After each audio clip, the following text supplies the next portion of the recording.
Oke, para mahasiswa sekalian, kita akan berusaha untuk menatap masa depan ya. Jadi konselor masa depan yang bermartabat. Ya. Bermartabat artinya segala apa yang dilakukan oleh konselor dikala melakukan konseling itu bermanfaat bagi kemaslahatan manusia. Karena memang kita sebagai helper ya untuk membantu manusia ya, nih agar dia bisa bermanfaat. Yang kedua, konselor itu bermandat, artinya dia punya mandat, punya SK, punya surat tugas, ya, yang berarti dia punya ijazah, punya sertifikat, punya lisensi yang menunjukkan dari sisi kualifikasi akademik terpenuhi, dari sisi kompetensi juga terpenuhi. Yang ketiga, konselor bermartabat juga konselor yang mendapat pengakuan secara sehat dari berbagai macam pihak atau public trust ya, baik dari siswa yang di sekolah kalau dia bekerja sekolah, oleh guru, kepala sekolah, orang tua, masyarakat dan juga pemerintah. Ini namanya konselor bermartabat. Nah, ini tentunya tuntutan ke depan. Anda saya ajak untuk menatap masa depan. Masa depan itu apa? Masa depan ialah suatu masa atau kondisi yang berada di depan manusia, di depan kita. Akan tetapi kondisi tersebut biasanya digunakan untuk waktu jangka panjang. Jangka panjang berarti jauh ke sana. Mungkin juga tidak terbatas. Kadang-kadang ya masih bersifat yang dekat. Maka masa depan adalah untuk jangka pendek, bisa hari esok. Jadi Anda bisa menatap hari esok. Lusa, minggu depan, bulan depan, atau tahun depan, atau ke depan jauh. Ini namanya masa depan. Jadi Anda sebagai mahasiswa yang sedang menempuh pendidikan profesi ya dalam bidang bimbingan konseling, tentunya Anda harus menatap masa depan. Harus bisa mengantisipasi masa depan. Jadi apakah ilmu, kemampuan atau kompetensi Anda yang Anda miliki ini bisa digunakan untuk masa depan? Karena Anda sekarang masih semester berapa di sini kan? Kalau Anda semester 4 atau semester 6 berarti masih ada 2 tahun atau masih ada 1 tahun lagi. Berarti itu harus tetap. Jangan sampai Anda keluar, tapi ilmu Anda tidak bisa digunakan. Jadi ini namanya kita harus menatap masa depan. Masa depan adalah masa yang penuh perubahan. Hari ini terjadi perubahan, mungkin besok terjadi perubahan. Lusa terjadi perubahan. Nih, penuh risiko. Nah, sekarang juga karena sekarang kita sedang masa yang penuh risiko. Ya. Anda sudah mulai dituntut, ya, kita sudah mulai dituntut harus menggunakan internet, harus menggunakan daring. Nanti Anda dituntut di abad 21, konselor dituntut untuk melakukan konseling online atau cyber konseling. Nah, ini sudah mulai dituntut sekarang. Konselor sekolah pun juga harus melalui online sekarang. Berarti melalui daring di situ, tidak luring. Nah, sehingga dengan COVID ini sudah memaksa konselor untuk bisa memanfaatkan TIK. Itu bisa melakukan konseling online atau cyber konseling. Ini penuh perubahan, penuh resiko, sangat kompleks.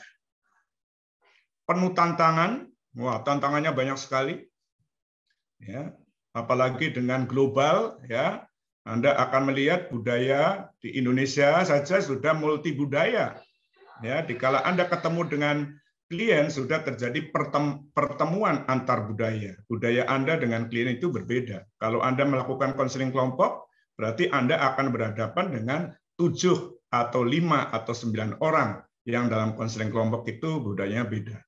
Kalau Anda melakukan konseling klasikal, berarti akan menemui siswa satu kelas itu budayanya berbeda. Ya, itu pun bisa dipengaruhi oleh budaya global.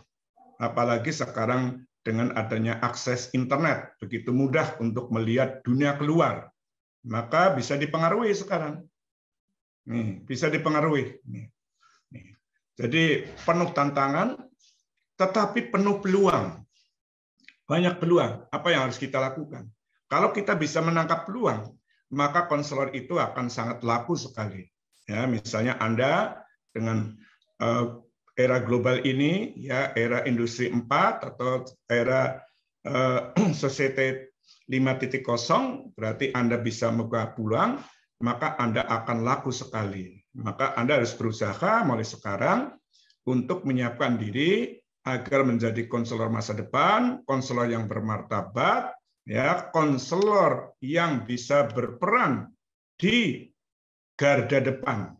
Jadi jangan konselor yang berada di pintu gerbang depan. Nah, ini. Jadi harus berada di garda depan. Konselor menjadi konselor yang penting. Jadi di sekolah itu konselor dianggap orang penting. Ya. Sekarang banyak konselor sekolah dianggap tidak penting karena tidak kompeten, karena tidak profesional, itu kan? Ya, saya percaya nanti akan Anda menjadi konselor kalau bekerja di sekolah atau lembaga adalah konselor yang penting, ya, yang dibutuhkan, ya, yang dibutuhkan oleh setiap orang, ya, dan Anda akan menjadi pemimpin kolaboratif. Jadi bukan dijak untuk berkolaboratif. Sementara ini kepala sekolah yang menjadi pemimpin kolaboratif, tetapi tidak jalan. Maka Anda harus bisa menjadi pemimpin kolaboratif. Kita jak guru, kepala sekolah, pihak-pihak lain untuk dijak bekerja sama dalam upaya untuk membangun sekolah yang nyaman, yang aman, yang humanis, sehingga bisa membantu siswa yang ada di sekolah itu bisa mencapai prestasi akademik yang bagus, prestasi non-akademik yang bagus, atau dalam kehidupan pribadi, sosial, belajar, karir, dan kehidupan lainnya itu bisa tercapai semua. Oleh karena itu, Anda harus bisa, ya, bisa mengembangkan dirinya untuk menjadi konselor yang berkualitas, konselor yang kompeten, konselor yang mampu untuk berkompetisi dengan helper-helper yang lain. Karena sekarang banyak helper, ada psikolog, ada dokter, ya, nih, ada social worker, ya, nih. Kemudian tentunya Anda sebagai konselor itu harus mampu untuk berkompetisi. Ya. Konselor masa depan harus menatap masa depan, mampu mengantisipasi masa depan, yaitu melihat jauh ke depan, siap mengarungi kehidupan masa depan. Nih, sehingga akan tetap eksis, tetap kokoh di dalam menjalani kehidupan yang penuh kompetisi dan mega kompetisi. Jadi kita tidak hanya bersaing satu lawan satu, tetapi mega kompetisi, satu lawan banyak. Ini. Kita harus mampu untuk melakukan itu. Satu lawan satu mudah, tetapi kalau kita tentunya berharap satu lawan banyak. Nah, kita lawan banyak.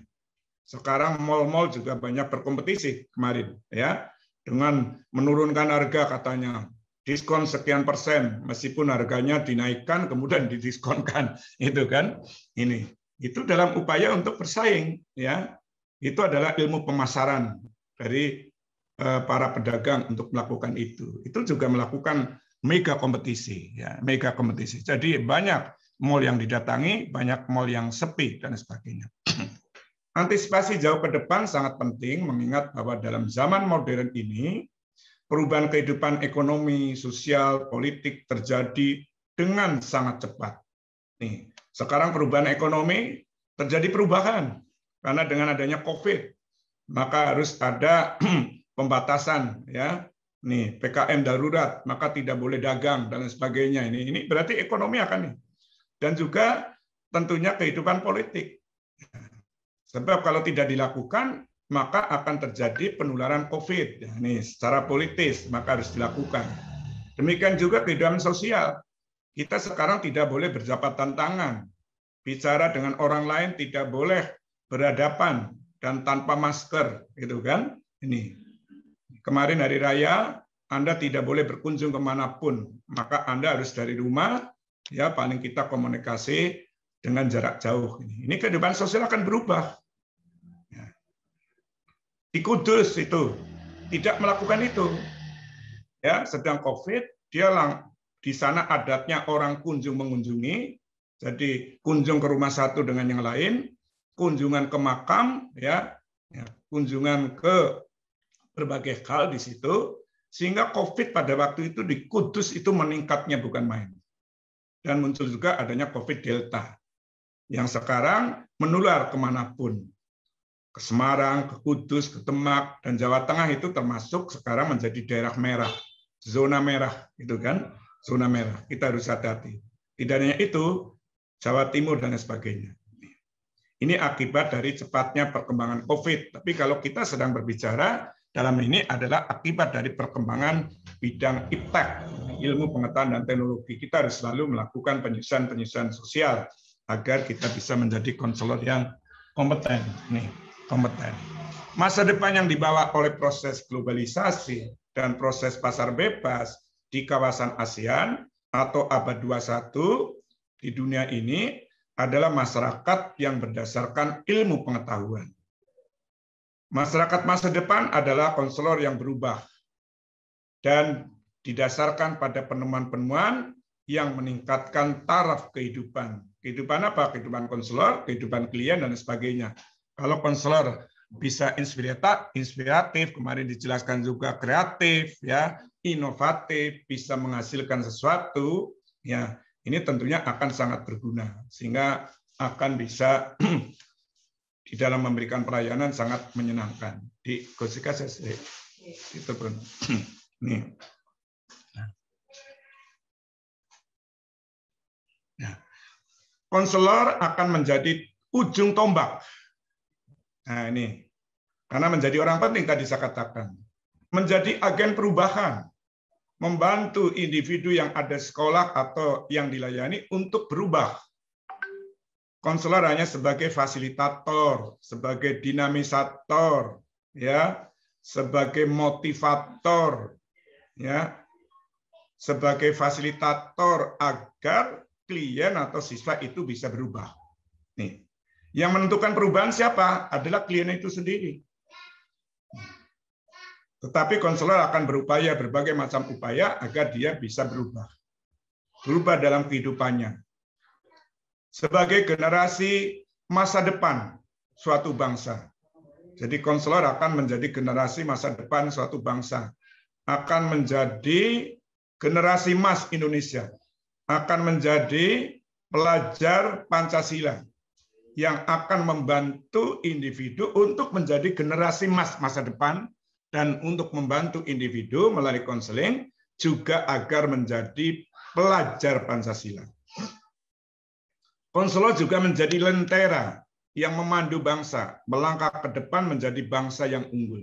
Ini konselor. Jadi konselor salah satunya sebagai sistem sosial di sekolah, di samping ada guru atau tenaga lain, konselor juga menjadi lentera membantu bangsa melangkah ke depan menjadi bangsa yang unggul. Dengan pembelajaran melalui layanan konseling, gitu. Kalau guru pembelajaran melalui mata pelajaran, konselor melalui kegiatan konseling, apakah konseling individual, konseling kelompok, atau konseling klasikal, itu kan, untuk mewujudkan fungsi pencegahan, fungsi pemahaman, fungsi pemeliharaan, ya, fungsi pengembangan, dan fungsi pengatasan. Konselor akan berhubungan dengan klien. Siapa klien? Klien adalah PIN, P-I-N. Personal in need. Adalah pribadi yang membutuhkan. Jadi dikala klien datang pada Anda, berarti dia sebagai kliennya, sebagai pribadi yang membutuhkan. Membutuhkan apa? Membutuhkan bantuan dari konselor. Karena konselor dianggap sebagai orang yang kompeten, orang yang mampu untuk memberikan suatu bantuan. Ini tentunya di situ. Maka konselor tentunya ya, harus menganggap bahwa klien adalah sebagai pribadi yang memiliki kehormatan. Sama seperti kita. Dia juga memiliki kehormatan, perlu dihormati. Jadi tidak boleh konselor nanti menyalahkan klien. Dia harus dihormati, diterima, dan sebagainya.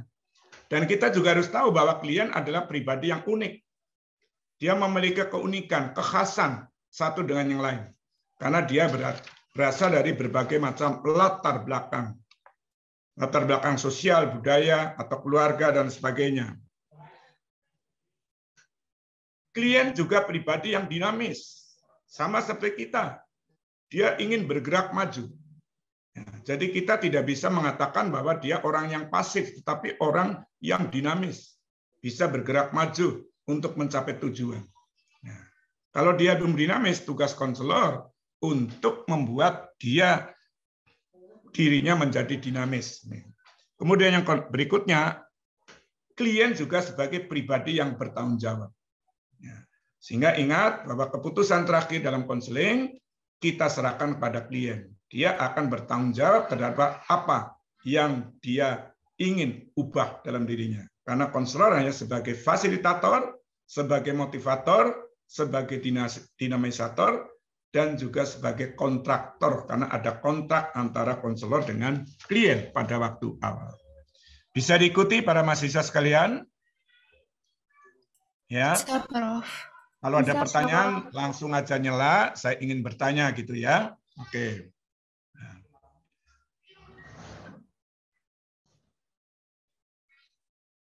Konselor harus bisa menanamkan nilai-nilai karakter bangsa Indonesia. Ini tugas konselor.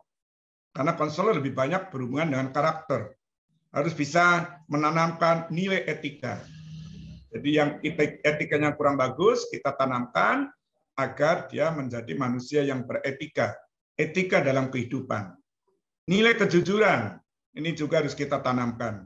Sehingga banyak sekolah yang menggunakan untuk adanya warung kejujuran. Ini dalam upaya untuk mengembangkan nilai kejujuran. Jadi dia ada makanan atau apa, silakan ambil, letakkan uang di situ. Ya, nih. Ini sebenarnya sedang melatih kejujuran juga. Itu suatu cara, salah satu cara. Kemudian juga nilai kedisiplinan. Jadi anak yang tidak disiplin, kurang disiplin, kita tanamkan untuk disiplin. Ini tugas konselor. Di samping tugas pendidik yang lain. Nilai optimisme. Jadi kita menjadi manusia yang optimis. Jadi kita jangan pesimis. Ya, kita harus berpandangan positif. Bersikap positif, berpikir positif. Kita harus optimis. Bahwa nanti COVID mesti akan hilang, kan gitu kan? Kita harus optimis, badan kita harus tetap sehat. Nah, untuk itu maka kita harus melakukan. Konselor juga harus menanamkan nilai optimis pada siswa. Anda harus optimis, Anda pasti bisa. Tidak ada yang tidak bisa. Asal Anda mau belajar, Anda mau berubah, dan lain sebagainya. Kemudian nilai kerja keras, ini penting sekali. Seperti Anda sekarang sedang belajar, ya, saya sebagai dosen, kalau saya sebagai konselor, juga demikian. Anda harus mau bekerja keras. Itu. Karena untuk mencapai sesuatu, tanpa kerja keras, tidak akan bisa. Belajar keras, ya. Nih, karena sebagai mahasiswa, saya dulu juga demikian. Demikian juga konselor kepada klien. Nilai agama, ya, agama apapun silakan. Harus junjung nilai-nilai dan diterapkan dalam kehidupan. Nih. Nilai menghormati orang tua, ini penting sekali. Kadang-kadang banyak sekali ya anak yang tidak menghormati orang tua. Ya, ini juga harus dijunjung. Nilai menghormati guru atau menghormati konselor, ini juga penting sekali. Apapun kita waktu PAUD, ya saya tidak pernah mengikuti PAUD, TK aja tidak, ya karena zaman dulu sekolah rakyat, ya Anda mungkin pernah PAUD, pernah TK, pernah SD, pernah SMP, pernah SMA atau SMK, itu guru Anda tetap sampai kapanpun harus dihargai, dia sebagai guru. Jadi tidak ada namanya bekas guru. Nah, nih. Anda dengan saya juga, Anda sebagai mahasiswa saya. Saya tidak akan mengatakan Anda adalah bekas mahasiswa saya. Anda selamanya juga tetap mahasiswa saya. Dan Anda juga harus tetap menganggap saya adalah dosen Anda. Tidak boleh mengatakan bekas dosen saya. Ini jadi tetap. Nah, kalau itu berarti akan menghargai. Coba kalau Anda sering mengikuti atau pernah mengikuti pengukuhan guru besar, itu ya. Nah, pada waktu akhir ya ada guru besar yang cengeng, itu menangis, dia mengucapkan terima kasih kepada guru-guru saya pada waktu di SD, di SMP dan sebagainya, dosen-dosen saya, pembimbing saya. Nah ini, jadi dia tetap mengakui. itu adalah ungkapan kejujuran. Ya. Karena dia bisa jadi profesor, mesti tidak bisa lepas dari para gurunya. Ya, guru dimanapun. Bisa juga guru ngaji, bisa guru yang ada di sekolah, dan sebagainya. Kemudian,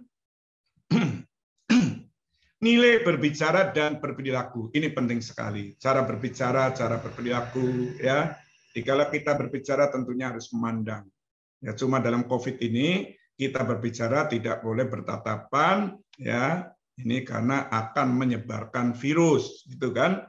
Nih, karena memang di sekarang harus dibatasi dengan protokol kesehatan, itu. Nih. Di nilai berperilaku juga demikian. Nah.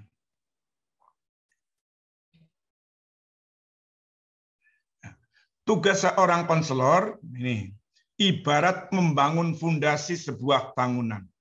Jadi Anda sekarang sedang membangun fondasi sebuah bangunan. Jadi kita bangun fondasinya. Karakternya harus kuat, pribadinya harus kuat. Nih, pengetahuannya harus kuat. Ya, terkait dengan apa? Bagaimana dia disiplin, bagaimana dia peduli dan sebagainya. Ya, karena orang akan berperilaku peduli, berperilaku disiplin dan sebagainya, tentunya dia harus memiliki pengetahuan peduli itu apa, manfaat peduli itu apa. Nih. Bila fondasinya tidak kuat, maka rubuhlah bangunan itu. Bangunan itu akan rubuh, ambles. Ini. Jadi tidak bisa tegak. Tetapi kalau fondasinya kuat, ada angin dari sana kemari, dia tetap gini terus. Tidak akan roboh. Nih. Tidak akan ke kiri dan ke kanan, karena terbawa angin. Jadi satu konselor yang hebat bisa melahirkan ribuan orang hebat. Jadi kalau Anda menjadi konselor sekolah yang hebat, 1 tahun Anda ketemu dengan 150 siswa atau 160. Ya, ini kalau kita mengikuti aturan dari Permen Dikbud nomor 111, ya, bahwa konselor itu harus bertemu atau mempunyai siswa asuh sebanyak 150 atau 160. Berarti 1 tahun Anda akan membuat 150 atau 160 orang hebat karena Anda menjadi konselor hebat. Kalau 10 tahun, Anda akan menjadi konselor yang bisa membuat 1.500 orang hebat. Ini kalau 10 tahun. Ini tentunya.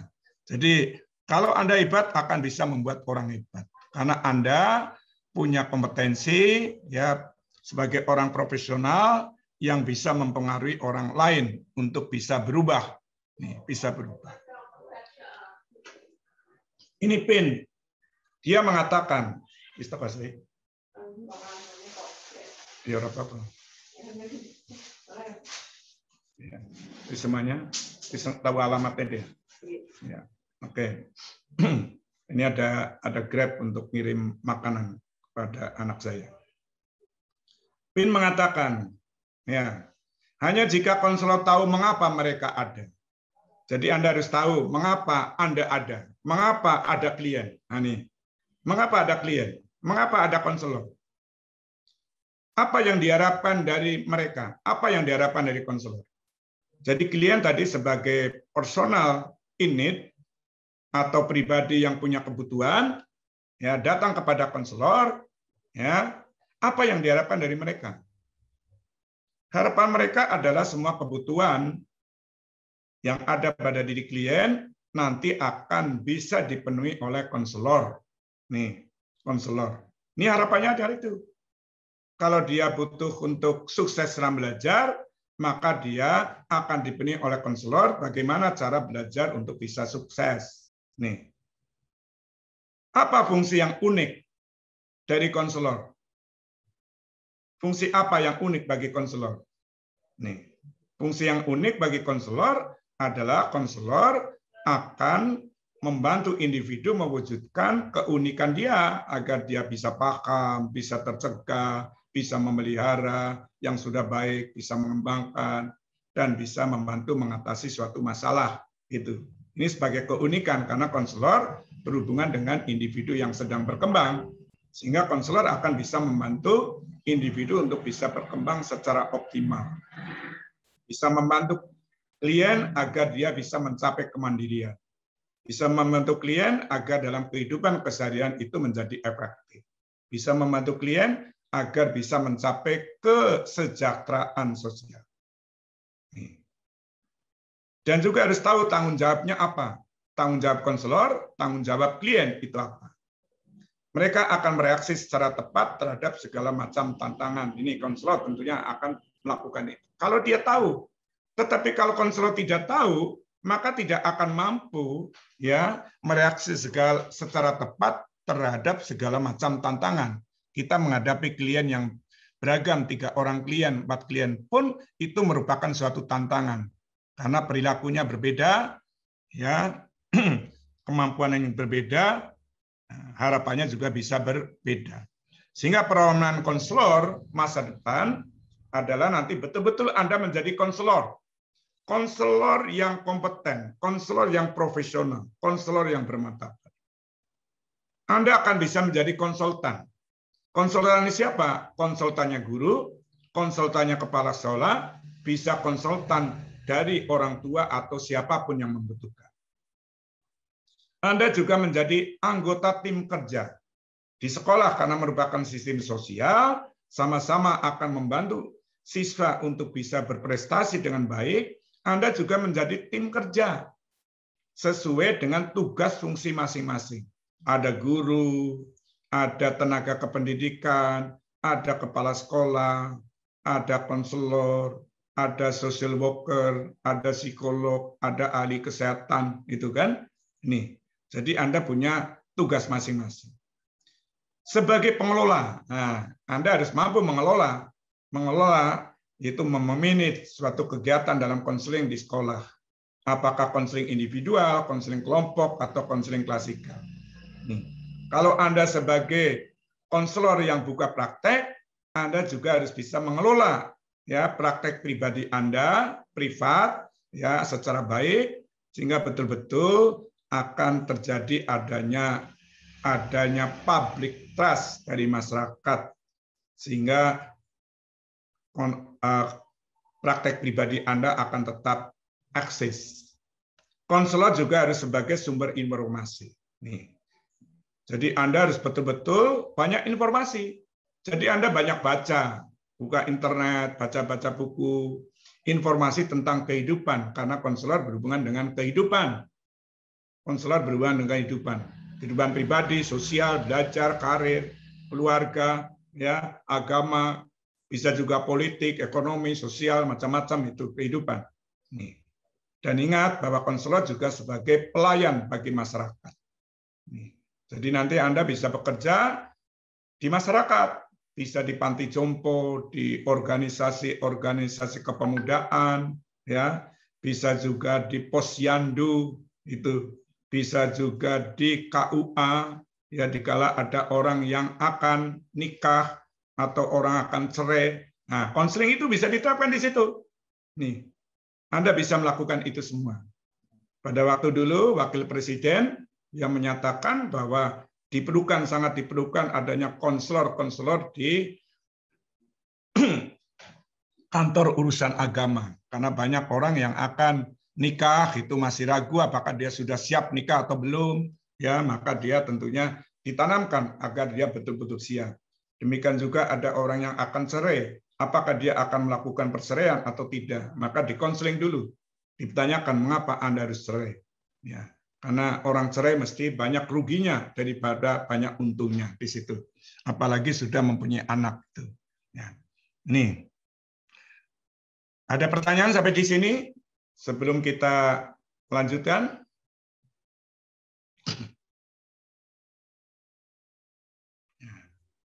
jadi nanti Anda ke depan akan menjadi konselor masa depan, ya, konselor yang mantap, sigap dan siap. Kalau Anda bekerja di sekolah, di luar sekolah, di lembaga formal dan non formal, di desa-desa dan di kota-kota, ini Anda betul-betul harus mantap, sikap, siap. Maka ada kata-kata konselor bekerja di sekolah mantap, konselor bekerja di luar sekolah sigap, konselor bekerja di mana-mana siap. Nih, ini menjadi slogan. Konselor bekerja di sekolah mantap, konselor bekerja di luar sekolah sigap, konselor bekerja di mana-mana siap. Misalnya ada gempa, pada malapetaka dan sebagainya, Anda melakukan pendampingan ya kepada orang-orang yang traumatis gitu ya, itu namanya harus siap dimanapun, itu kan. Konselor juga harus bekerja sama dengan keluarga dan tokoh-tokoh masyarakat, dengan kepala desa, dengan camat, dengan para pemimpin formal dan formal. Ini tuntutan ke depan kalau Anda akan bekerja di masyarakat. Konselor masa depan adalah konselor yang bisa bekerja di semua bidang kehidupan. Jadi tidak hanya kehidupan pribadi, sosial, belajar, karir, tetapi semua kehidupan. Maka Anda harus belajar tentang kehidupan. Konselor tidak seperti guru mata pelajaran. Guru mata pelajaran matematika, dia akan punya buku matematika. Konselor guru bahasa Indonesia, dia akan punya buku bahasa Indonesia. Tapi kalau konselor tidak ada bukunya. Ya, tidak ada bukunya. Karena Anda harus belajar dari kehidupan. Kehidupan yang ada, maka akan Anda pelajari, yang nanti akan digunakan Anda untuk membantu orang lain menjalani suatu kehidupan. Maka waktu dulu saya mengatakan, ya masih ingat nggak kira-kira saya mengatakan apa? Konseling identik dengan kehidupan. Berarti dikala Anda melakukan konseling, berarti Anda membantu individu menjalani proses kehidupan. Nih. Jadi bukan menyiapkan orang untuk hidup, tetapi membantu individu untuk menjalani proses kehidupan. Jadi dia akan mendapatkan pengalaman-pengalaman ya di dalam suatu kehidupan. Nah, ini harus diberikan. Maka Anda bisa melakukan konseling kelompok atau bimbingan kelompok di situ atau klasikal itu kan. Nih, dalam klasikal Anda bisa menggunakan bermain peran itu tentang kehidupan. Dalam konseling kelompok Anda juga bisa melakukan dia bagaimana hidup dalam kelompok, harus berinteraksi, harus menghargai orang lain, harus peduli pada orang lain, harus mengerti pada orang lain. Itu dalam konseling kelompok kan di situ. Karena konseling kelompok itu adalah sebagai laboratorium, sebagai lab untuk berlatih perilaku. Sebagai mikrokosmos berarti sebagai suatu kelompok sosial yang kecil yang digunakan untuk berlatih bagaimana dia menjalani kehidupan. Setelah itu keluar, maka dia akan menjalani kehidupan yang lebih luas daripada konseling kelompok. Misalnya konseling kelompok hanya 7 orang atau 9 orang, nanti akan keluar dalam kehidupan, dalam keluarga, dalam masyarakat, dengan teman, dan sebagainya. Kemudian, konselor masa depan juga harus bisa mengembangkan jasanya untuk meningkatkan kualitas kehidupan. Kita kembangkan diri kita agar kita bisa melakukan sesuatu yang terbaik. Karena konselor akan memberikan jasa pelayanan pada orang lain dalam kaitannya untuk meningkatkan kehidupan. Konselor masa depan juga harus bisa membantu orang dari berbagai macam umur dalam memecahkan permasalahan atau kebutuhan yang mereka hadapi. Jadi bisa dari PAUD, anak PAUD pun juga bisa ya, melalui permainan. Anak TK juga bisa melalui permainan. Medianya adalah permainan. Anak SD juga demikian. Makin meningkat, kita bisa menggunakan bimbingan kelompok atau konseling kelompok atau konseling individual sampai kepada SMP, SMA, mahasiswa atau di panti-panti jompo di situ juga diperlukan di situ. Nih, karena dia dibutuhkan orang-orang yang mempunyai semangat tinggi di situ ya. Nih, supaya mood-nya kuat di situ. Karena di situ merasa tidak nyaman karena dititipkan oleh orang tuanya ke panti jompo gitu kan, dia sedih sekali. Itu pada waktu punya anak masih kecil dia yang rumati, begitu saya sudah tua oleh anaknya dititipkan panti jompo karena dia tidak mampu untuk atau menjadi repot. Nah, ini sedihnya bukan main. Nah, Anda bisa masuk ke situ. Jadi dari berbagai macam tingkatan umur agar dia bisa menjalani tahapan perkembangan yang mereka hadapi secara optimal, ya, nih sehingga perkembangannya menjadi optimal, dia bisa mencapai suatu kemandirian, tidak tergantung pada orang lain, sehingga kehidupan keseharian menjadi efektif. Ini tuntutan konselor masa depan. Nah, dari sinilah kita tahu bahwa konselor masa depan Anda nanti semakin berat. Wah, makin berat karena makin kompleks. Tetapi makin menggairahkan, makin menyenangkan. Karena penuh tantangan, penuh peluang. Nih, banyak peluang. Nih. Apakah konselor dapat melayani sepenuh populasi? Ya, jadi semua populasi akan bisa dilayani. Ya harus bisa. Anda ada mata kuliah, ya di program studi Anda adalah mata kuliah konseling populasi khusus. Berarti tidak hanya pada untuk sekolah, ya orang normal, tetapi bisa juga di luar sekolah, gitu kan? Ini namanya populasi khusus. Nih. Seberapa besar konselor dipercaya oleh masyarakat? Nih, tentunya kita harus betul-betul meningkatkan agar kita bisa dipercaya oleh masyarakat secara sehat sehingga makin kokoh.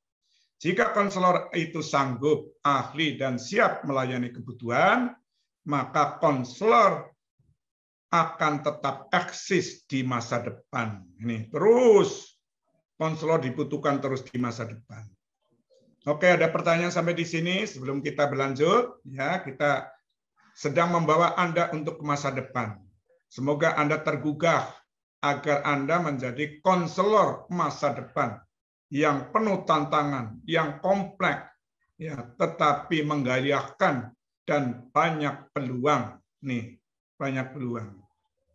Harapannya Anda nanti akan tetap eksis di masa depan. Sehingga konselor masa depan adalah konselor yang mampu memberdayakan, membangun daya kekuatan untuk berbuat. Jadi kalau klien tidak mampu untuk melakukan sesuatu, Anda bangun. Anda pasti bisa, tidak ada yang tidak bisa. Anda pasti mampu nih untuk melakukan sesuatu. Ini konselor untuk diri sendiri juga harus berdaya, karena konselor akan memberdayakan orang lain. Maka konselor juga harus berdaya, pasti mampu, pasti bisa. Karena konselor juga akan membangun daya kekuatan untuk berbuat pada diri klien itu sendiri. Jadi tidak ada klien yang merasa pasrah, merasa ngelokro, ya. Nah, kita bangun agar tetap semangat. Anda pasti bisa. Tidak ada yang tidak bisa. Kemudian membangun daya kekuatan kerjasama. Konselor juga harus bisa melakukan kerjasama dengan berbagai pihak. Dengan orang yang seprofesi ataupun orang yang tidak seprofesi. Karena konselor juga akan membangun daya kekuatan klien untuk bisa bekerja sama dengan orang lain. Karena kita sebagai makhluk sosial tidak mungkin kita akan bekerja sendiri. Tidak mungkin kita akan tidak berinteraksi dengan orang lain. Kemudian yang berikutnya, konselor masa depan harus mampu memberdayakan, membangun daya kekuatan diri pribadi. Maka konselor daya kekuatan diri pribadi harus kuat. Maka konselor harus belajar terus-menerus sepanjang hayat. Ya. Kalau Anda tahu di sekolah ada guru BK atau konselor, maka dia akan melakukan pengembangan keprofesional keberlanjutan.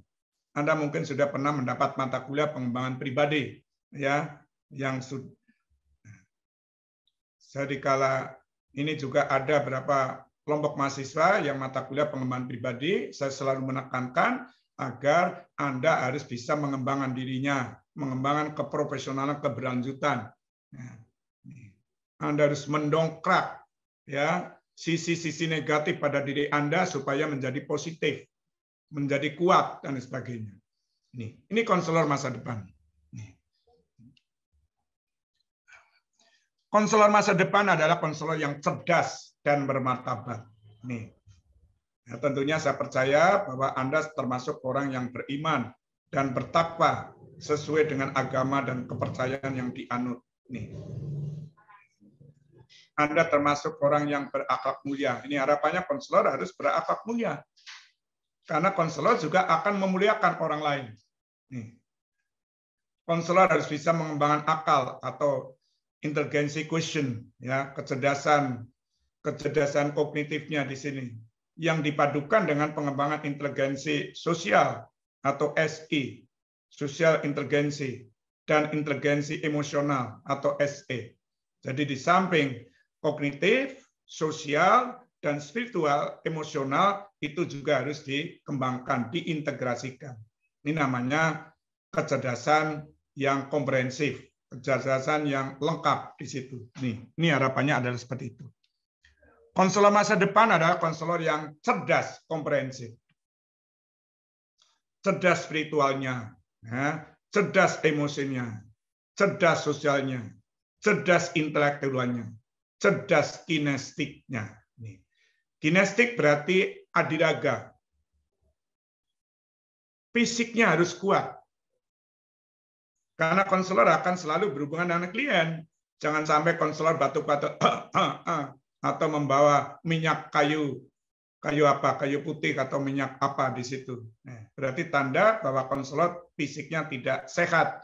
Nah, kalau klien melihat seperti itu, kliennya mungkin kasihan sama konselornya, akhirnya tidak jadi untuk konseling dengan konselor. Ini namanya kecerdasan komprehensif. Ada pertanyaan sampai di sini? Silakan. Ya. Halo. Apa Anda menyimak semuanya? Mendengar semuanya? Mendengar, Prof. Mendengar, Prof. Ya. Ya. Semoga Anda jangan ngantuk ya. Saya semangat tetapi Anda ngantuk karena ini jam tidur ya. Nggak boleh ya. Anda harus menatap masa depan, maka dipaksa diri Anda supaya tidak ngantuk, bisa menyimak, karena ini adalah untuk kepentingan Anda semuanya. Sehingga konselor masa depan adalah konselor yang berbudaya bangsa. Anda harus memiliki budaya berpikir bebas. Jadi tidak ada tekanan, bebas. Anda harus budaya inklusivisme, budaya inovasi, selalu mengembangkan dirinya, melakukan perubahan-perubahan, dan bisa mengambil risiko. Budaya investigasi, Anda selalu melakukan investigasi dengan melakukan assessment, terus melakukan penelitian. Budaya unggul, apa yang harus dilakukan oleh Anda harus unggul, harus baik. Budaya keterbukaan emosional dan intelektual, kita harus terbuka. Budaya kebebasan untuk menyatakan sesuatu. Budaya kematangan, Anda menjadi konselor yang matang. Budaya berprestasi, karena Anda harus menjadi konselor yang betul-betul berprestasi. Bisa mengubah perilaku orang lain. Budaya entrepreneur, jadi Anda tidak hanya berpikir menjadi konselor yang harus bekerja dalam lembaga pemerintahan tertentu, tetapi Anda bisa menciptakan sendiri, menjadi konselor yang buka praktek dan sebagainya. Ini namanya entrepreneur. Jadi tidak terpancang kepada yang lain. Kalau konselor bisa seperti ini, nanti akan bisa membuat klien-klien juga seperti ini. Jadi apa yang Anda miliki, harapannya akan bisa diberikan pada orang lain melalui konseling yang Anda lakukan kepada klien. Apakah individual, kelompok, maupun klasikal. Sehingga dari sinilah konselor masa depan adalah konselor yang bisa membangun karakter bangsa. Jadi kita membangun kembali karakter bangsa yang positif. Karena Anda akan berhubungan dengan anak bangsa yang bisa jadi karakternya negatif. Kita ubah menjadi berkarakter positif. Anda juga sebagai pemberdaya karakter. Kita berdayakan setiap individu agar klien itu bisa memiliki karakter yang baik. Dan juga bisa sebagai perekayasa karakter. Jadi karakter-karakter yang tidak baik, bagaimana kita bisa membuat dia dengan teknologi, dengan model, dengan inovatif, dengan kreativitas Anda, bisa membuat dia menjadi berkarakter. Ini pada orang lain. Tetapi pada diri Anda juga harus demikian. Sebab tidak mungkin Anda akan melakukan ini pada orang lain tanpa diri Anda juga demikian. Ini konselor masa depan. Konselor masa depan adalah konselor yang menatap masa depan. yang mengantisipasi masa depan, melihat jauh ke depan, siap mengarungi kehidupan masa depan, sehingga akan tetap eksis dalam menjalankan profesi konseling dengan mengikuti perkembangan zaman.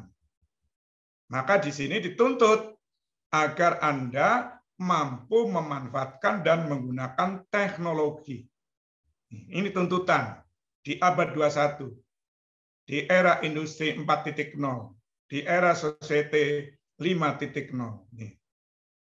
Teknologi harus digunakan dalam proses konseling sesuai dengan tuntutan zaman, mendasarkan pada etika. Etika konseling dan etika TIK. Sehingga nanti Anda bisa melakukan konseling online, cyber konseling, tetapi tetap Anda memperhatikan etika daripada konseling dan etika dari TIK. Gitu. Karena banyak sekarang orang yang menggunakan konseling online, tetapi etika TIK-nya juga kurang diperhatikan, etika konselingnya juga kurang diperhatikan. Nih, jadi tetap harus. Karena kita apapun yang dilakukan oleh konselor harus tetap mengacu pada etika, etika dan moral dalam konseling. Ini penting sekali. Nih. Tanpa itu tentunya akan terjadi pelanggaran-pelanggaran etika. Nih. Maka dari situlah konselor masa depan harus bisa melakukan konseling modern. Konseling yang berbasis e-konseling. Nih. Yang tadi saya katakan ada cyber konseling dan ada juga konseling online di situ. Nih. Kenapa? Karena kemajuan teknologi menuntut setiap bidang berbasis teknologi. Konseling harus menggunakan teknologi informasi sebagai media, dan juga harapannya bisa mempermudah akses klien dalam konseling. Jadi saya bisa melakukan konseling dengan Anda yang di Banjarmasin, di Bandung, atau mungkin ada di Irian, atau mungkin di Papua, melalui konseling online atau cyber konseling. Dengan catatan, semua persyaratan dipenuhi, internetnya bagus. Ya, kalau kita kan konseling dengan orang yang jauh, tetapi dia internetnya nggak bagus, ya tidak bagus.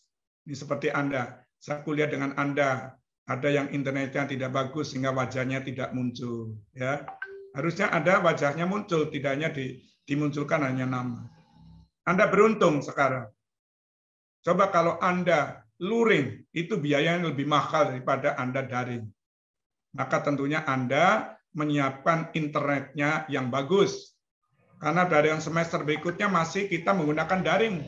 Gitu. Nih. Jadi biayanya termasuk lebih murah dibanding Anda datang ke kampus, luring, dan Anda biaya kos, itu, biaya makan, itu. Ini lebih tinggi. Itu. Ya, kalau di rumah kan makan di rumah. Ya. Sekarang tinggal menyiapkan internetnya yang bagus. Nih. Karena kita lihat di sini, banyak yang kelihatan, hanya kelihatan namanya aja, tetapi wajahnya tidak kelihatan. Nah, nanti dalam konseling online, apakah itu individual maupun konseling kelompok, mesti Anda harus melihat semua anggota kelompok, 5 orang atau 7 orang atau 9 orang, harus kelihatan wajahnya. Sehingga akan kelihatan bagaimana berinteraksi antara anggota satu dengan anggota yang lain. Nih, itu ya. Jadi ini pembelajaran bagi Anda, harus perhatikan baik-baik. Nikmati aja kita kuliah daring, ya memang tuntutan, ya sambil Anda berlatih bagaimana untuk menghadapi masa depan, gitu ya. Nih masa depan. Ini karena banyak yang tidak kelihatan. Saudara LW juga nggak kelihatan, Chris tidak kelihatan. Yang kelihatan wajahnya hanya 2 orang, Mbak Erni dan Mbak Rakmi. Padahal ada mahasiswa tadi ada 69, itu ya. Sehingga dalam proses pembelajaran akan bagus, dalam konseling nanti juga akan bagus. Ini konselor akan menawarkan. Jadi Anda harus bisa menawarkan melalui pelayanan internet. Karena tren ini bisa dipahami mengingat fakta bahwa manusia memiliki waktu terbatas. Di abad 21, waktunya sangat terbatas. Jadi kalau saya datang kepada Anda, itu waktunya banyak. Tetapi dengan melalui internet, Nah, kita bisa bertatap muka, bisa berkomunikasi ya dengan waktu misalnya kita mau konseling 90 menit, ya waktunya hanya 90 menit atau 120 menit. Tetapi kalau datang di perjalanan berapa menit, itu kan nanti pulang di situ. Nih. Bisa juga dengan pelayanan telepon yang sudah tersedia. Bisa juga dengan menggunakan internet. Jadi melalui konseling online atau cyber konseling, klien akan lebih mau terbuka berbicara, serta konselor pun dapat menyesuaikan terhadap kesiapan klien dalam mengambil tindakan yang diperlukan. Ini tuntutan ke depan. Tuntutan ke depan. Sekarang kita sedang dilatih. Melalui pembelajaran aja daring. Konselor sekolah pun dikala melakukan konseling juga harus daring. Nah, maka dia juga dilatih bagaimana menggunakan konseling online atau cyber konseling. Maka mengharuskan setiap konselor untuk menguasai teknologi. Ya, saya percaya Anda sudah menguasai teknologi. Itu. Cuma perangkat teknologinya yang harus diperkuat. Nah, ini harus diperkuat perangkat teknologinya. Sebab kalau perangkat teknologi tidak kuat, maka akan terjadi putus, ya hanya bisa mendengarkan dan sebagainya. Saya di rumah pun ini dulu menggunakan Indohome, ya sering mati terus, ya karena banyak menggunakan, maka kita tambah lagi giganya, ya nih tambah, nih sehingga tiap bulan itu memang kita harus bayar tinggi 720, nggak apa-apa daripada kita pergi malah biaya yang mahal, itu kan.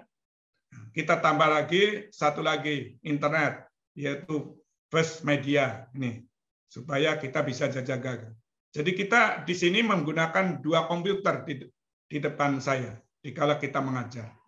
Ya, untuk jaga-jaga kalau terjadi mati, maka ini yang penting listrik tidak mati. Nih, kalau listrik mati jelas kita tidak bisa. Paling kita hanya bisa menggunakan HP. Ini tentunya harus menjadi hal yang perlu disiapkan agar kita bisa betul-betul melakukan ini dengan baik. Oleh karena itu, konseling sebagai profesi bantuan adalah suatu konsep yang melandasi peran dan fungsi konselor di masyarakat dewasa ini, itu di abad 21. Maka anggota profesi harus dilatih khusus agar dia memiliki lisensi atau sertifikat sehingga dia mampu untuk memberikan layanan unik, itu konseling yang dibutuhkan oleh masyarakat.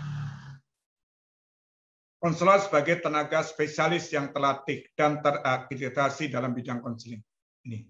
Jadi nanti Anda harus menjadi tenaga spesialis yang terlatih, terakreditasi dalam bidang konseling. Konselor adalah pendidik profesional, sarjana pendidikan S1 dalam bidang BK dan juga pendidikan profesi guru BK atau konselor. Ini tuntutan ke depan. Dulu pada waktu awal sudah kita jelaskan siapakah konselor ini.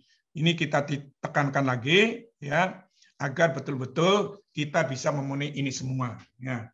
Karena konselor masa depan dituntut untuk ini.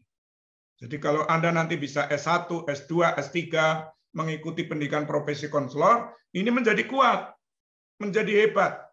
Anda bisa praktek di semua area, tidak hanya sekolah dan di luar sekolah. Anda harus memiliki sertifikasi dan mencari lisensi. Ini penting sekali.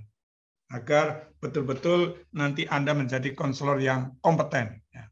Oleh karena itu, kompetensi konselor tentunya Anda harus punya teori, teorinya harus kuat. Teori tentang konseling harus kuat. Dalam teori konseling ada teknik, ada strategi, ada prosedur, ya, dan sebagainya harus kuat. Kalau teorinya sudah kuat, maka Anda harus bisa mempraktekkan. Ya, harus punya keterampilan untuk mempraktekkan. Ini yang dinamakan dengan konselor profesional. Konselor profesional di masa depan. Jadi jangan sampai Anda menjadi konselor hanya bisa praktek tapi tanpa teori. Berarti menjadi tukang konseling. Atau sebaliknya Anda punya teori tetapi tidak praktek. Ya, berarti mandul. Ya, karena punya teori tetapi tidak mampu untuk praktek, maka tidak bisa dikatakan Anda menjadi konselor profesional. Sehingga di sini konselor yang efektif adalah konselor yang juga memiliki kepribadian dan latar belakang konselor yang bagus. Kalau latar belakangnya tidak bagus, ya akan berupaya untuk bisa meningkatkan dirinya, pribadinya menjadi bagus. Mengikuti pendidikan formal yang didapat oleh konselor, ya, yang memerlukan waktu cukup lama. Jadi kalau ada konselor yang hanya dididik 1 minggu, ya 2 minggu, itu bukan konselor yang kita maksud, gitu kan? Ya, kalau kita anggap itu bukan konselor lah kita, karena yang kita anggap konselor adalah yang seperti ini. Memiliki kemampuan untuk terlibat dalam kegiatan konseling profesional. Nih. Jadi tidak hanya mempraktekkan, tetapi kita di dalam melakukan konseling punya dasar ilmunya. Itu namanya konselor profesional. Jadi bukan hanya dilatih 1 minggu, 2 minggu. Saya bisa melatih Anda 1 minggu, 2 minggu untuk jadi konselor. Tetapi ilmunya kurang. Hanya dilatih keterampilan untuk melakukan konseling. Tetapi Anda sebagai konselor yang betul-betul ilmunya kuat dan bisa mempraktekkan. Apalagi nanti Anda masuk pendidikan profesi, itu lebih banyak praktek. 1 tahun Anda praktek terus selama 1 tahun. Jadi ada teori hanya untuk mengantarkan suatu praktek nih, praktek. Harapan kinerja konselor yaitu digerakkan oleh motif altruistis. Jadi Anda harus ada motif untuk memberikan pelayanan sosial. Sehingga ada moto, saya akan lebih berbahagia kalau saya bisa membuat orang lain berbahagia. Saya akan lebih berbahagia kalau saya bisa membantu orang lain berbahagia. Karena Anda sebagai helper harus memiliki sikap empatik kepada orang lain, menghormati keragaman, serta mengutamakan kepentingan klien dengan selalu mencermati dampak jangka panjang dari pelayanan konseling yang diberikan. Ini harapannya adalah seperti ini. Anda untuk bisa menjadi konselor yang profesional. Kenapa? Konseling yang Anda lakukan, konseling adalah pelayanan keahlian. Berarti Anda orang ahli. Pelayanan ada tindakan yang sifat dan arahnya menuju kepada kondisi lebih baik dan membahagiakan bagi pihak yang dilayani. Anda punya harapan agar dia lebih baik, lebih bahagia. Nah, ini harapannya.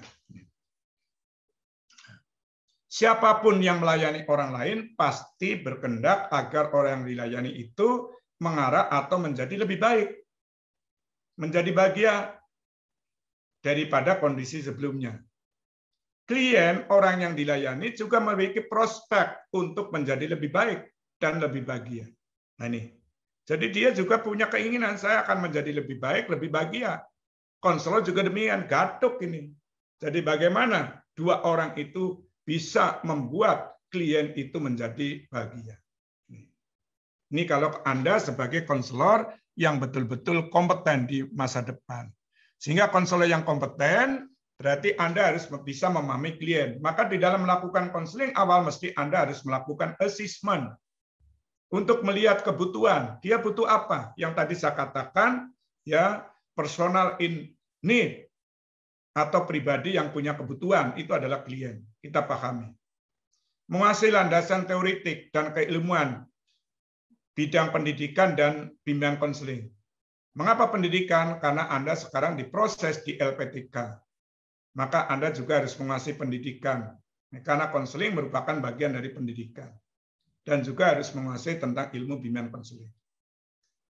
Dan Anda harus mampu untuk menyelenggarakan pelayanan bimbingan konseling dan juga mengembangkan pribadi dan profesionalitas diri secara berkelanjutan. Harus kembangkan terus, belajar sepanjang hayat. Ini harus dilakukan.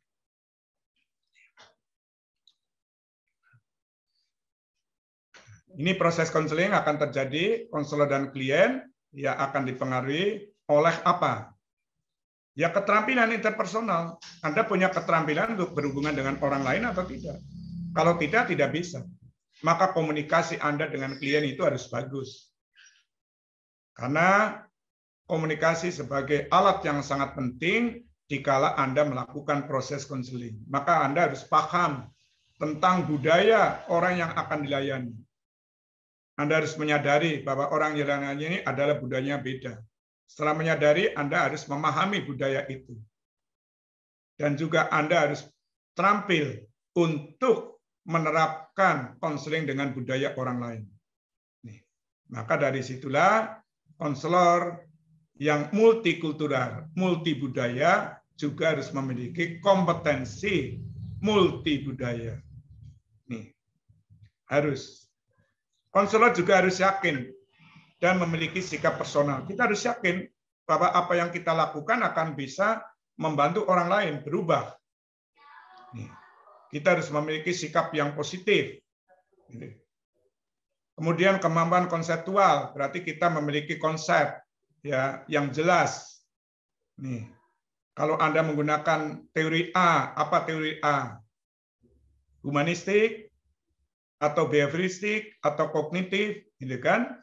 Nih, jadi harus jelas. Di situ ada tekniknya, ada prosedurnya. Dan konselor harus punya ketegaran personal, harus pribadi yang kuat. Jangan ragu.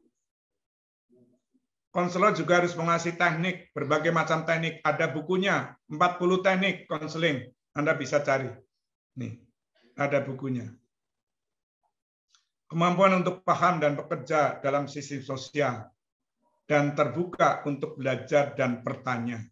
Jadi Anda silakan nanti kalau jadi konselor bisa belajar, ya bisa melalui MGBK atau melalui pertemuan-pertemuan APKIN, organisasi profesi, gitu kan? Ini. Dan Anda bisa bertanya kepada siapapun, ya tidak harus bertanya kepada orang yang di atasnya, bertanya kepada orang yang menurut Anda dia tahu tempat untuk bertanya. Oke, jadi sikap konselor yang efektif adalah kreatif dan empati. Jadi Anda harus kreatif, empati, ya. Apa yang dilakukan tentunya harus mendasarkan kepada spontanitas. Spontanitas akan muncul karena Anda punya ilmu, ya, yang sudah mendarah daging pada diri Anda. Dan Anda harus bisa mengatur waktu secara intuitif. Waktunya harus diatur secara baik, ya. Sehingga Anda akan bisa melakukan ya kegiatan konseling secara efektif. Maka Anda akan bisa dikatakan konselor yang efektif, konselor yang tepat guna, konselor yang bermanfaat bagi kemaslahatan kehidupan manusia. Silakan, ada pertanyaan sampai di sini? Prof, saya izin bertanya. Iya, silakan Mbak Erina. Ya. Prof, perkenalkan nama saya Rina Gisya Putri dari UPI. Seperti yang sudah dijelaskan oleh Prof juga ya. Terus saya izin bertanya, jadi kan sebelum peraturan ini lebih diperketat yaitu pandemi COVID ya Prof, dan sebelum penggunaan iCounseling dilakukan, sebetulnya kan salah satu kegiatan guru BK atau konselor selama pandemi COVID-19 ini melakukan home visit ya Prof. Kemudian dan mungkin ketika new normal kegiatan tersebut akan berjalan dengan efektif gitu. Nah, oleh karena itu terkadang ketika pelaksanaan home visit ini, Prof, terkadang masih terdapat orang tua siswa ataupun siswanya yang merasa cemas atau sebelum didatangi oleh konseling merasa negatif thinking gitu ya, Prof. Nah, oleh karena itu, bagaimana gitu, Prof, caranya agar kita sebagai guru BK atau konselor ke depannya ketika kita mendatangi orang tua siswa dapat diterima dengan baik gitu, Prof. Seperti itu. Terima kasih, Prof. Ya, tentunya Anda menjelaskan ya, akan datang kita telepon dulu kalau dia punya telepon ya, minta izin kita datang ke rumah dalam rangka upaya untuk membantu putra Anda. Ya, jadi tujuannya adalah tujuan baik, gitu kan? Kalau Anda tidak bisa telepon, ya datang ke situ dijelaskan bahwa kedatangan saya ini dalam rangka kerjasama dengan orang tua dalam upaya untuk membantu putranya yang sedang belajar di sekolah, ya, agar dia bisa mencapai tujuan yang diharapkan. Demikian juga siswa, dikala didatangi dijelaskan saya datang ke rumah dalam rangka untuk kerjasama dengan orang tua, itu kan, agar orang tua juga mengontrol tentang perilaku Anda di rumah. Itu. Apakah Anda belajar atau tidak, itu kan? Apakah Anda mengerjakan tugas-tugas atau tidak? Ini tujuannya adalah tujuan baik, gitu kan? Jadi saya percaya Anda harus mampu menjadi kolaborator yang melakukan kerjasama dengan berbagai pihak, tidak hanya orang tua, tetapi juga masyarakat, guru, dan tenaga kependidikan yang lain. Itu. Kalau dia semuanya memahami, semuanya adalah fokusnya untuk kepentingan si anak atau siswa yang ada di sekolah, saya kira tidak terjadi apa-apa, gitu kan? Jadi jelaskan yang pertama. Jadi jangan sampai Anda datang terus, bagaimana anaknya? Tidak boleh. Anda mesti silaturahmi dulu, ya. Bila diperkenankan, saya ini. Setelah itu baru Anda memperkuat dirinya, itu kan? Ini.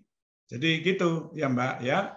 Jadi kalau itu luring, kalau daring ya Anda melalui telepon aja atau melalui WA. Bila mana itu buat Zoom yang sangat singkat, mestinya 45 menit dengan orang tua. Nanti Anda bisa komunikasi dengan orang tua secara bebas, itu kan, menanyakan. Saya kira 30 menit, 40 menit cukup. Jadi kita menanyakan hal-hal yang sangat urgent, yang lain tidak usah. Jadi apa yang diharapkan dari Anda? Itu ya Mbak ya. Nih. Jadi bisa untuk dilakukan. Terima kasih Prof atas jawabannya. Ada lagi? Izin bertanya, Prof. Iya, silakan. Mbak Ain. Terima kasih, Prof. Ya. Nama saya Elin Maulida Ramawati dari UPI. Saya izin bertanya terkait spontanitas seorang konselor ketika konseling berlangsung. Bagaimana jika seorang konselor tersebut dihadapkan pada situasi yang sulit, di mana bisa dikatakan konselor tersebut sedang banyak pikiran dan sedang tidak seperti biasanya, dalam artian tidak baik-baik saja konselornya.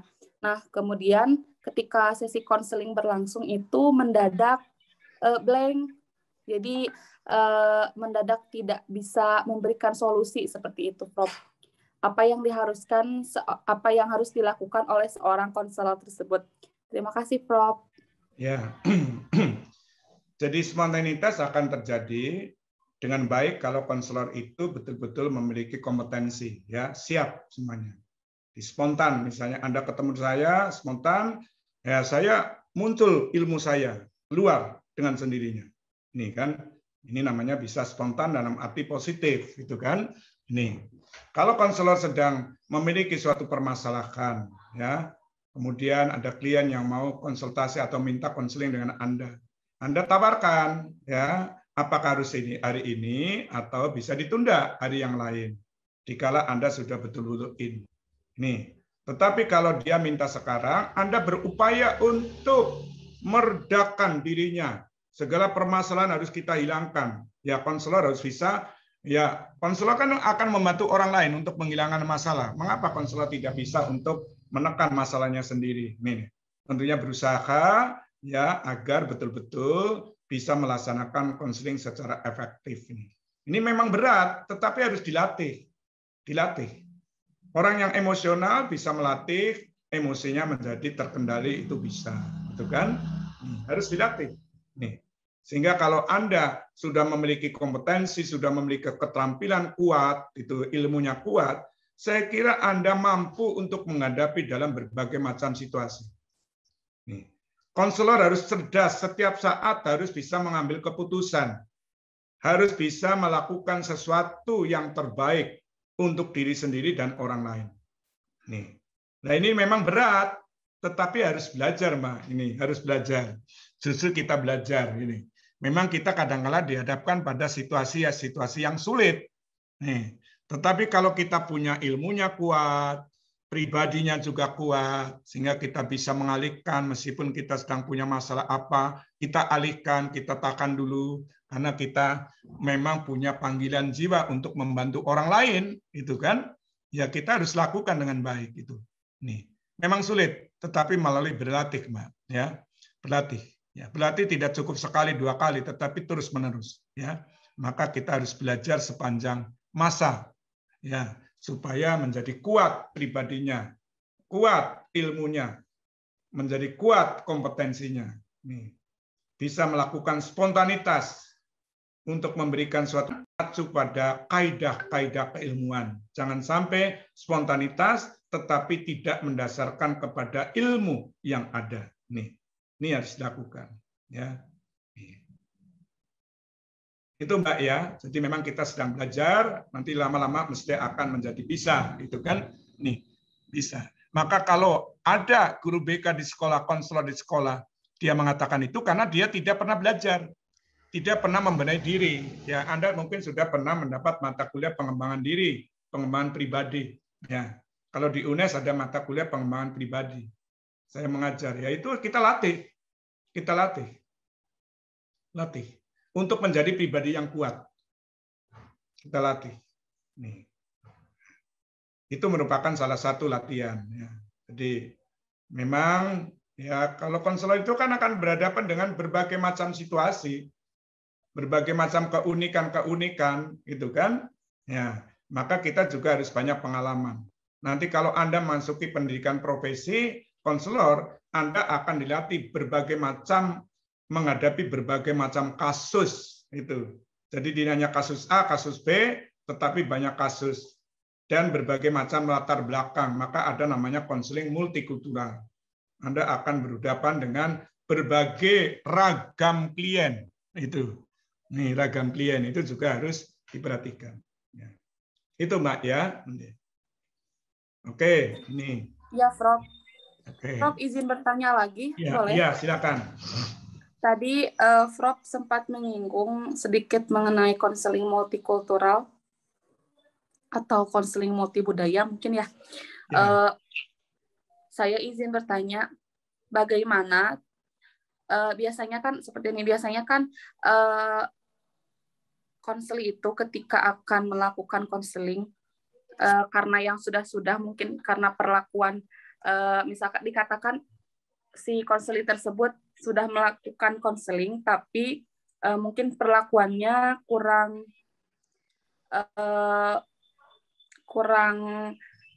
enak begitu, perlakuan konselornya itu kurang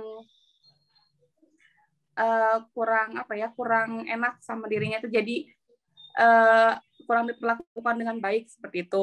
Nah, ketika akan melakukan konseling lagi, konselornya itu merasa kapok dalam artian karena mungkin konselornya kurang bisa memahami atau menghargai latar belakang budaya konselingnya itu sendiri.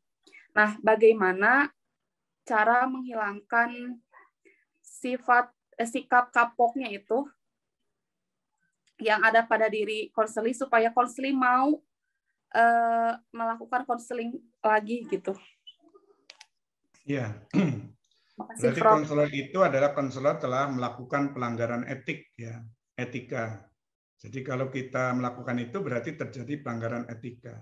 Ya, kita sebagai konselor tentunya harus paham bahwa konseling itu adalah konseling multibudaya. Jadi dikala saya bertemu dengan klien itu berarti pertemuan antar budaya saya dengan klien. Maka konselor tentunya harus sadar bahwa budaya klien itu tentunya sama dengan saya, beda dengan saya, gitu kan? Beda dengan konselor. Setelah dia sadar, maka dia berupaya untuk memahami budaya orang lain. Dia memperoleh pengetahuan tentang budaya orang lain. Kemudian dia memiliki keterampilan untuk bisa komunikasi dengan orang lain.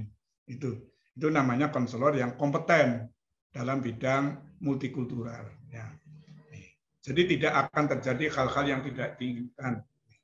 Oleh karena itu, seorang konselor tentunya harus hati-hati sekali dikala berhadapan dengan klien. Siapakah klien?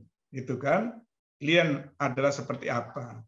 Saya melakukan konseling dengan Anda, itu juga akan berbeda kalau saya melakukan konseling dengan anak laki-laki. Nih, bisa juga kita harus belajar juga tentang budaya Anda di Bandung seperti apa. Ini penting sekali. Kalau konselor tadi seperti itu berarti kena sanksinya moral. Ya karena konselor telah melakukan pelanggaran, maka klien tidak mau datang lagi, enggan untuk datang kepada dia. Maka sudah tidak dipercaya lagi oleh klien. Bisa jadi klien itu akan mengatakan pada orang lain, pada temannya, jangan datang kepada konselor karena konselor itu tidak kompeten. Nah, ini sanksi moral karena pelanggaran terhadap dirinya, terhadap etik.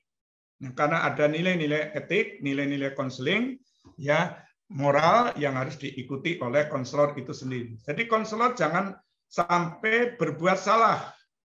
Nih, apa yang dilakukan konselor harus bermanfaat. Jadi segala ucapan, perilaku konselor harus betul-betul bermanfaat bagi diri klien. Dan harus adil. Nih. Dan kita tahu bahwa ada prinsip otonomi dalam etika. Jadi ada kebebasan. Klien juga diberi kebebasan. Konselor juga bebas. Jadi konselor tidak bisa memaksakan. Ingat ada asas-asas tertentu ya bahwa konseling akan bisa berjalan bila mana asas pertama, asas kesukarelaan itu bisa diwujudkan. Jadi jangan dipaksa, itu kan? Maka disadarkan. Jadi kalau sampai terjadi seperti itu, ya konselor harus merubah perilakunya. Bagaimana dia bisa memberikan layanan kepada klien dengan cara-cara yang terbaik. Ini, saya percaya klien itu akan mau.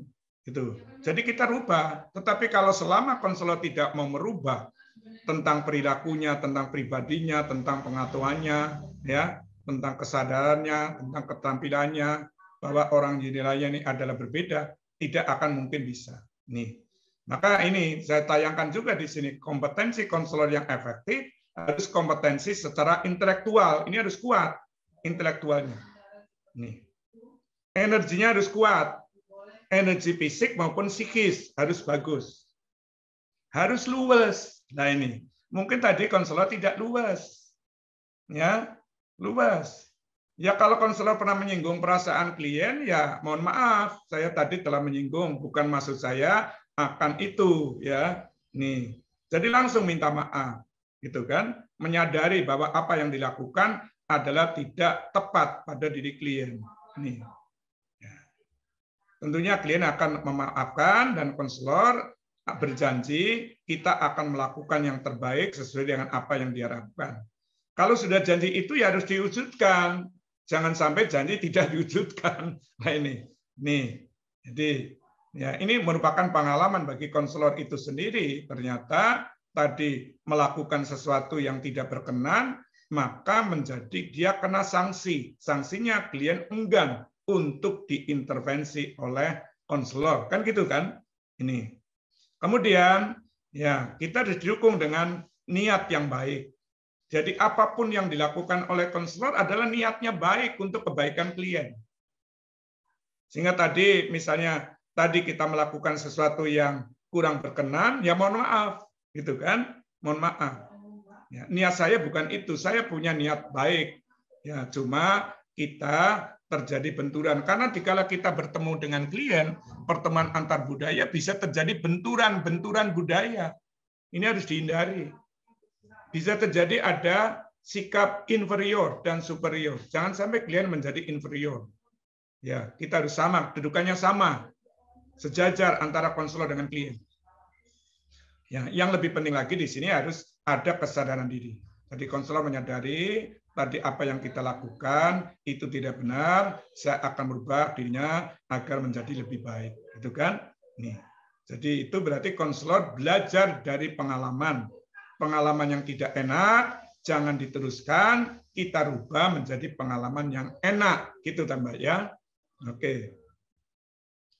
Ada lagi? Prof, saya izin bertanya. Iya.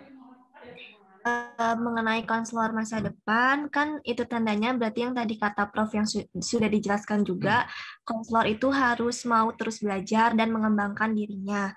Nah, yang ingin saya tanyakan itu, apakah dari pemerintahnya ataupun sekolah misalnya memfasilitasi konselor untuk mengembangkan kepribadiannya gitu agar bisa menjadi konselor yang profesional. Nah, contohnya itu seperti apa? Kan yang seperti saya tahu kalau misalnya guru mata pelajaran itu suka ada pelatihan biasanya. Nah, apakah konselor juga sama seperti itu? Terima kasih, Prof. Ya, kalau konselor sekolah ada juga ya. Belajar itu bisa belajar mandiri dengan baca buku ya, dengan mengikuti kegiatan MGBK ya. Kalau guru mata pelajaran juga ada MG, musyawarah guru mata pelajaran itu ada, itu kan. bisa mengikuti seminar, bisa workshop, ya. Syukur bisa untuk meningkatkan pembelajaran yang lebih tinggi lagi, ya. Ini tentunya kalau di suatu lembaga di situ. Ya, kalau tidak, ya kita belajar sendiri. Namanya belajar berkelanjutan, tidak harus belajar dari orang lain. Ya, belajar dari buku, ya, bagaimana tentang kehidupan, karena konselor itu berhubungan dengan kehidupan. Bagaimana untuk hidup pribadinya menjadi bagus, sukses dalam belajar, sukses dalam karir. Ini yang akan kita berikan kepada si klien. Itu. Nih. Karena konselor tadi saya katakan konseling adalah identik dengan kehidupan. Berarti konseling adalah proses untuk menjalani suatu kehidupan. Maka konselor harus bisa berlatih. Belajarnya dari berbagai macam kehidupan. Konselor tidak punya bukunya, buku matematika misalnya, buku konseling tidak ada. Buku konseling adalah ilmu konselingnya.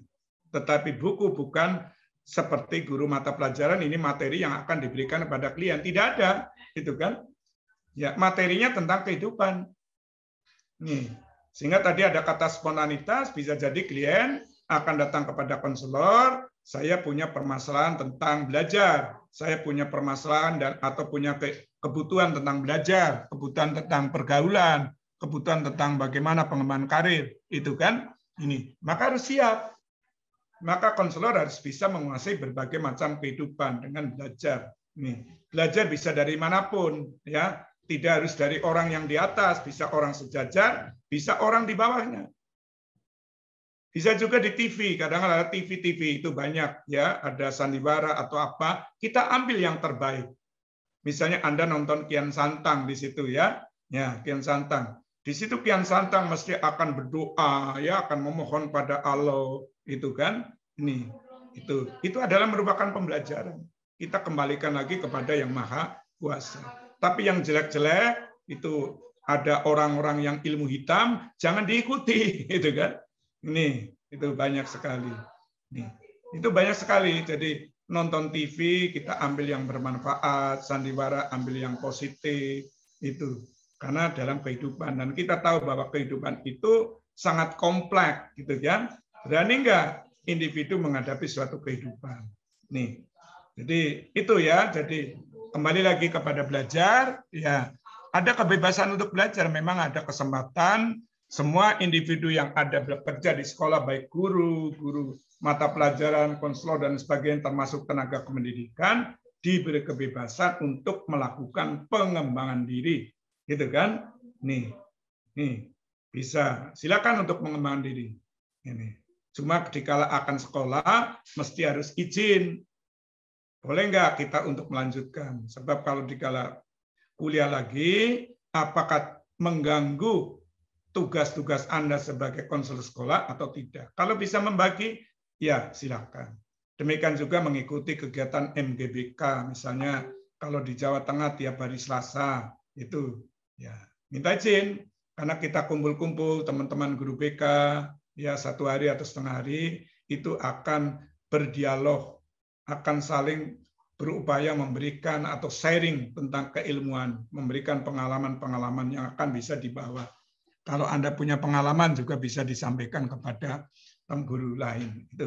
Itu ya Mbak ya. Jadi yang penting kita sadar bahwa diri kita masih berkurang. Wong saya sudah profesor, sudah doktor, sudah pendidikan profesi konselor. Saya pun juga harus tetap belajar terus. Karena saya masih menjadi dosen. Gitu kan? Agar ilmu kita tidak ketinggalan. Itu. Apakah saya harus mengikuti pendidikan lagi? Ya tidak, paling tidak belajar dari buku, dari internet, dari berbagai macam itu bisa kita pelajari. Itu ya Mbak ya. Jadi yang penting kita menyadari bahwa diri kita belum kompeten. Orang dikatakan kompeten belum terjadi kalau orang itu sudah meninggal. Itu disitulah kompetensinya. Tetapi dikala masih hidup, jangan menganggap dirinya sudah hebat. Masih harus dipenuhi terus. Saya ini kena COVID kemarin, gitu ya. Meskipun sudah PCR negatif ya hasilnya, tetapi jangan bangga bahwa kita sudah negatif. Kita tetap harus memperkuat fisik, energi psikisnya harus kuat, gitu kan? Agar kita tetap bisa bertahan, itu kan? Nih, karena sewaktu-waktu virus itu akan bisa kembali lagi. Tetapi kalau kita sudah kuat, badannya imunnya kuat, saya percaya bahwa kita tidak akan terjangkit lagi. Saya tetap tadi jemur, tadi mengajar sampai jam 10, ya, jam 10 untuk pengembangan profesi. Tadi pagi adalah tentang kode etik, ya, permasalahan kode etik, ya. Saya sampai jam 10, setelah itu kita jemur 1 jam, nah kemudian kita kuliah lagi jam 1. Nanti saya jam 3:30 juga akan ngajar lagi kepada S3, gitu kan. Jadi kita harus jaga fisiknya agar tetap kuat, ya. Kita minum, di sebelah saya ada minuman jahe juga kita minum. Minum air hangat juga penting sekali. Jadi supaya kita fisiknya kuat. Nah, konselor juga demikian. Harus dibenahi terus, ditingkatkan terus. Ini ada kata-kata energi. Energi fisiknya dan psikisnya harus diperkuat. Nih, harus kuat. Tanpa ini tentunya tidak bisa. Jangan sampai konselor itu loyo.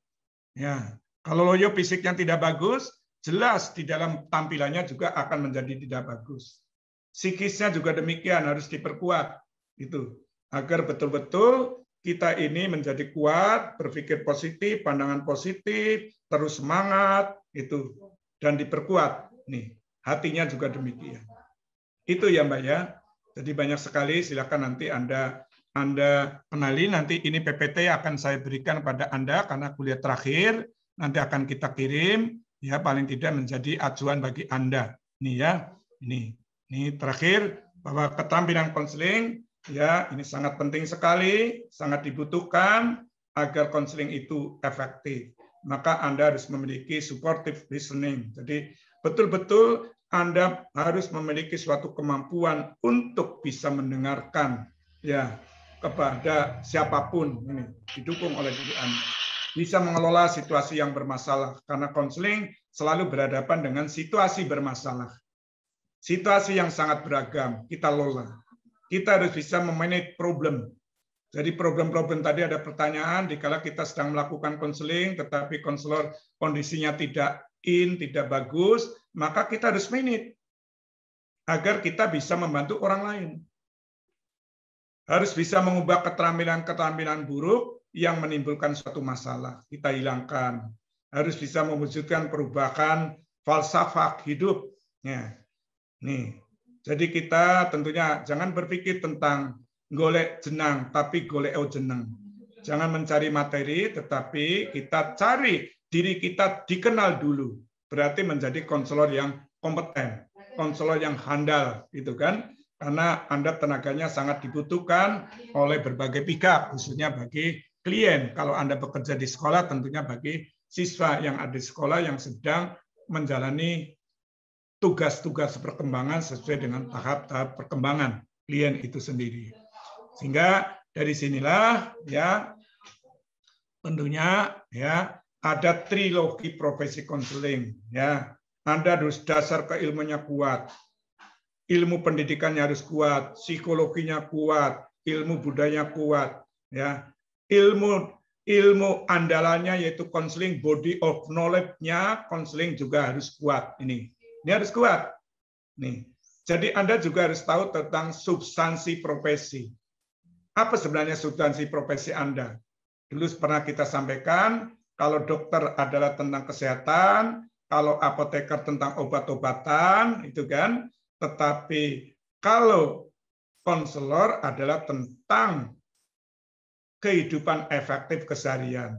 Nih, yang berkaitan dengan masalah perkembangan yang optimal, kemandirian, ya karena yang dihadapi adalah individu yang sedang berkembang. Ini, maka Anda akan bisa menjalankan praktek profesi itu secara baik, nih, karena Anda tahu substansi profesinya apa, dasar keilmuannya apa, ilmu yang mendukung itu apa, nih, jadi tahu, nih. Dasar keilmuannya ini berarti wawasan, pengetahuan, keterampilan, nilai dan sikap ini harus kuat.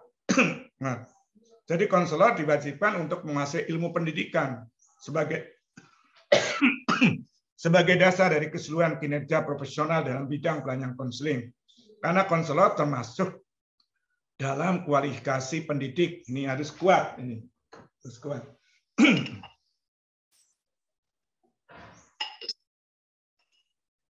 Ini dasar keilmuan, ya. Kemudian substansi profesi itu memberikan modal tentang apa yang menjadi fokus dan objek praktek spesifik profesi konseling. Jadi bidang kajiannya apa? Nah, bidang kajiannya apa Anda? Ini harus tahu. Nih, bidang kajiannya adalah individu yang sedang berkembang. Ya, Anda akan membantu agar perkembangan yang menjadi optimal, bisa mandiri, gitu kan? Bisa menjalani kehidupan keseharian efektif. Aspek kompetensinya apa? Ya, tentunya Anda harus punya kompetensi pedagogi, kepribadian, sosial maupun profesional. Sarana operasional dan manajemennya itu apa? Anda harus tahu. Sarana operasional, ya, tentunya Anda harus membuat perencanaan, kemudian melaksanakan, kemudian mengevaluasi, menindaklanjuti dan sebagainya. Maka harus bisa dimanage dengan baik. Landasan praktek operasional pekerjaan konseling itu apa yang menjadi suatu landasan? Ini harus betul-betul dikuasai oleh Anda. Nah, konselor harus membangun substansi profesi konseling meliputi objek praktis spesifik profesi konseling. Ini harus pendekatan dan teknologi pelayanan juga harus diperkuat. Pengelolaan dan evaluasi juga harus kuat. Mengelola berarti mengelola di dalam konseling kelompok, konseling individual, konseling klasikal, dan juga harus mengevaluasi, serta kaidah-kaidah pendukung yang diambil dari bidang keilmuan lain. Maka ada ilmu pendidikan, ilmu psikologi, ilmu budaya, ilmu antropologi, dan ilmu-ilmu lain. Karena Anda berhubungan dengan kehidupan manusia. Ini harus dibangun oleh diri Anda. Sehingga objek praktis spesifik, ya, dalam suatu konseling, ya, adalah kehidupan efektif keseharian, CAS. Jadi Anda berhubungan dengan bagaimana klien bisa hidup keseharian secara sehat. Kehidupan efektif keseharian. Sasaran konseling adalah kondisi kehidupan efektif keseharian yang dikehendaki untuk dikembangkan dan kondisi kehidupan efektif sehari-hari yang terganggu. Bisa ada CAS T. Terganggu berarti sedang punya masalah. Jadi Anda akan berhubungan dengan ini. Pelayanan konseling pada dasarnya adalah upaya pelayanan dalam pengembangan kehidupan efektif keseharian dan penanganan kehidupan efektif keseharian yang terganggu. Kalau kita kaitkan dengan fungsi konseling, maka ada fungsi pencegahan, fungsi pemeliharaan, fungsi pemahaman, fungsi pengembangan, dan ada fungsi pengatasan. Itu namanya T-nya, karena ada yang terganggu. Ini adalah objek praktis spesifik yang menjadi fokus dalam suatu konseling.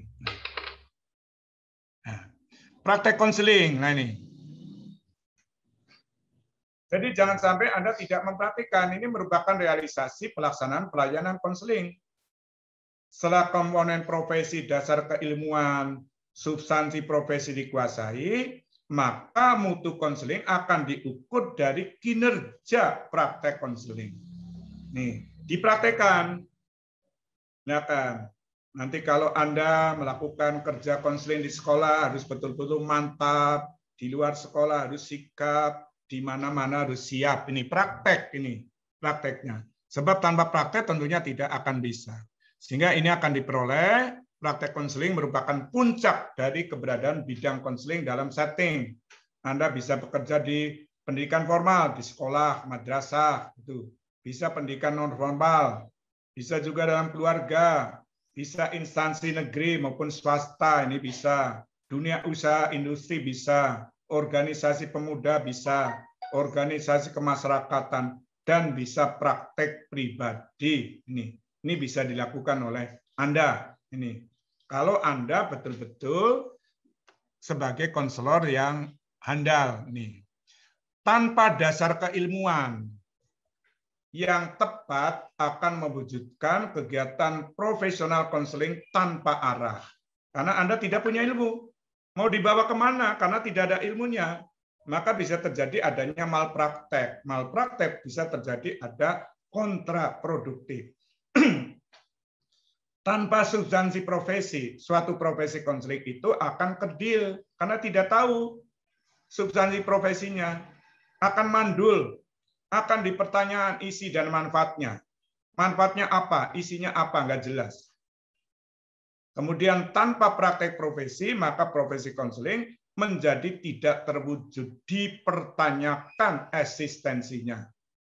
Dan tenaga profesional konselor tidak akan berarti apa-apa bagi kemaslahatan kehidupan manusia karena tidak pernah praktek, gitu kan? Jadi ini 3 hal yang harus diperhatikan oleh Anda. Dasar keilmuan, substansi profesi, dan praktek profesi. Supaya Anda bisa menjadi konselor di abad 21, konselor masa depan, konselor yang kompeten, konselor yang bermartabat. Ini harapannya adalah seperti itu. Nih. Sehingga kualitas profesionalisme konselor akan ditunjukkan. Ini kinerja Anda harus selalu keinginan menampilkan perilaku yang mendekati standar ideal.